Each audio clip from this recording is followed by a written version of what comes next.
Welcome to our third edition of Mo Health Media. My name is Guy Danhoff, and we have a very special update for you guys today. We are joined by Dr. Lauren Schwarz. And Lauren, I was wondering if you could introduce yourself, because today we're going to be talking about adult mental health. Yes, thanks, Guy. It's really wonderful to get to talk with you all today. So I am Dr. Lauren Schwarz. I work in the Department of Psychiatry at St. Louis University School of Medicine. And so here in this role, I wear many hats. One as a clinician. So I take care of individuals that have had cognitive impairment, and I do assessments to help figure out treatment planning.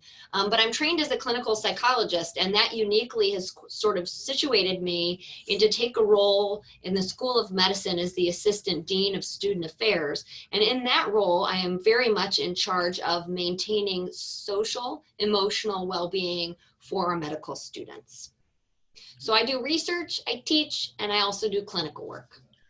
So Lauren, with that being said, I would like to kind of start, what's been kind of the state of the union in your work, obviously related to adult mental well-being?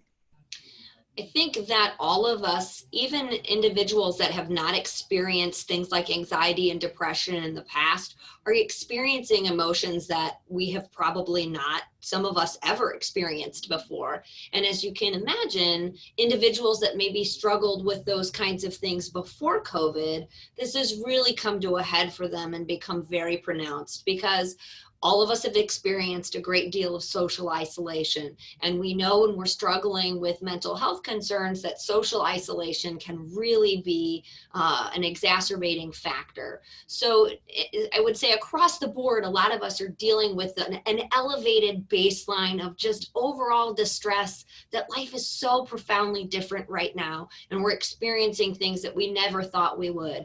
I didn't think I was going to have to be seeing my students with one of these on, so Right. life is just so different.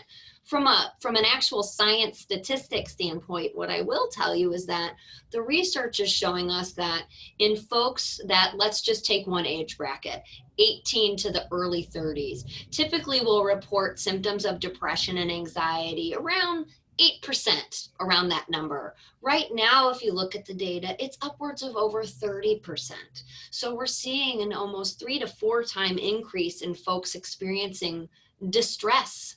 And so that is a concern. And I think that going forward as mental health providers, this is going to be something that we're going to be dealing with more for years to come. Absolutely. And with that, we know that there's been a lot of emphasis certainly played on SEL for students, but I love your research because you're tackling it from 18 all the way on up, which is what I think is a big value add, so that we can get, certainly more exposure for dealing with the people who are the adults, whether you're faculty, whether you're staff. So with that, here's my question. What are some of the most frequently asked questions that you get from adults right now? Yeah, I think the biggest one is coming from a place of fear. And the questions that I get, quite frankly, is, am I going nuts? I've never felt like this before. Am I losing my mind?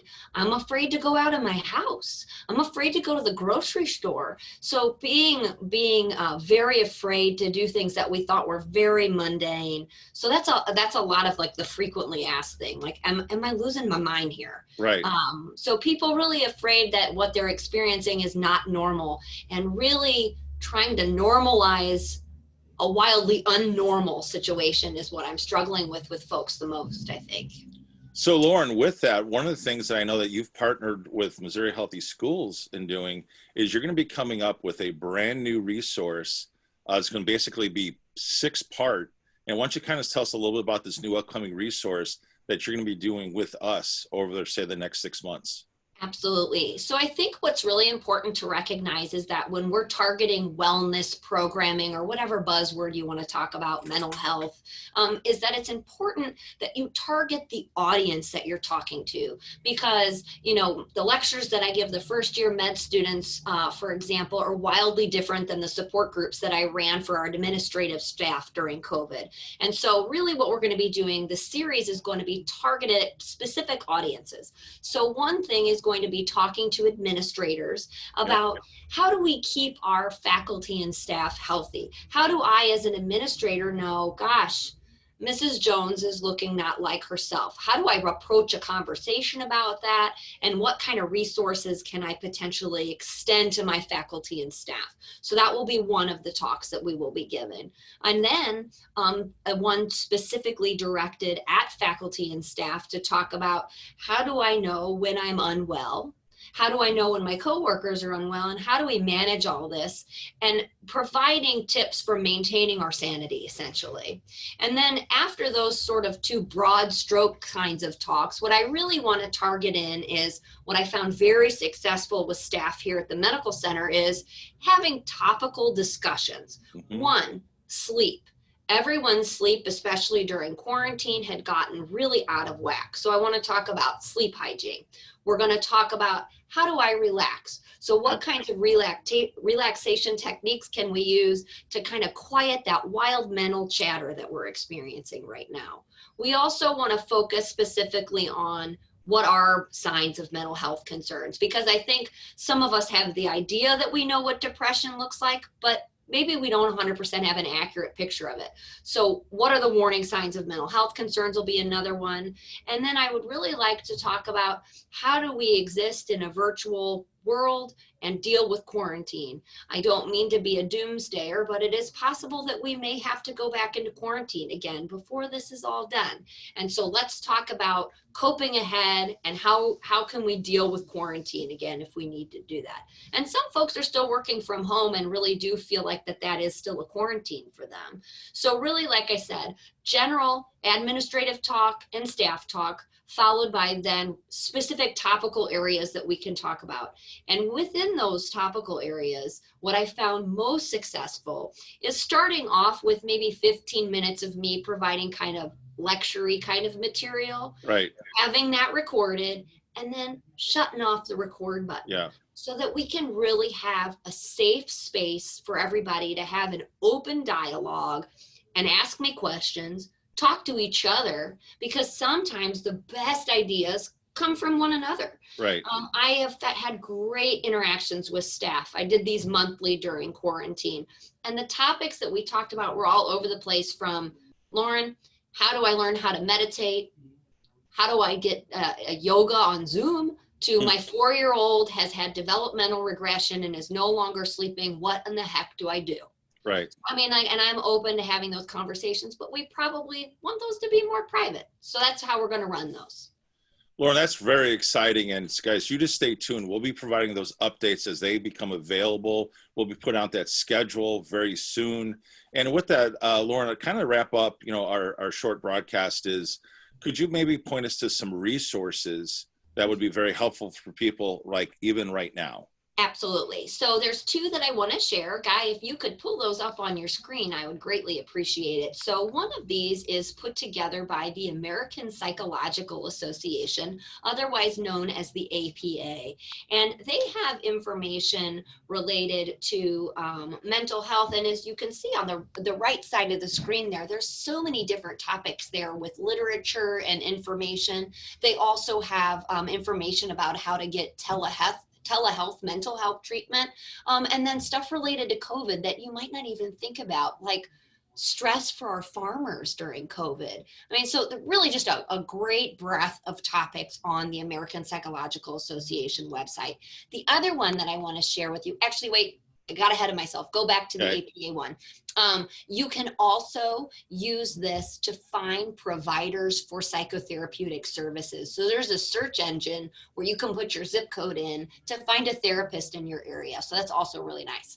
Now back to the other one, which is it's specific to COVID-19, that's put out by Mental Health America. And would you just scroll down for a moment on there for me? Because you'll see what's on here, which I think is really great. Keep scrolling. It gives real specific information, like, as a caregiver and a parent, what are some recommendations for me? What are some things to help me with the financial crisis that I might be experiencing? Give me some information about actual COVID stuff. Living a life with a mask on. So there's all sorts of great stuff on this website that I really like. And things that are happening right now in our lives are increasing. Things like alcohol use, domestic violence, all of those things. Unfortunately, we are seeing an increase in those. And there's some real specific information on this with resources, which I really like.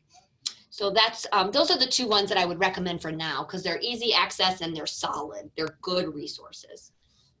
The other resource that I'm going to provide right now for folks is as a part of my role in this mental health initiative for the schools, I am going to be a consultant that will take phone calls. And so my cell phone number is area code 314-749-2321. And really that is meant to be used during business hours, primarily by our administrators that are going to be using it for me to help with an immediate need for a teacher or a staff member if there's a question about how do we come up with a game plan to help this person. But I'm always a phone call away.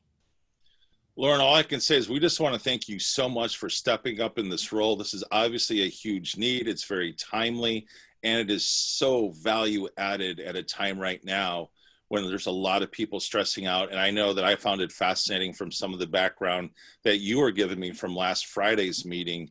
And I just we cannot thank you enough for making yourself available, also doing the 6-part series.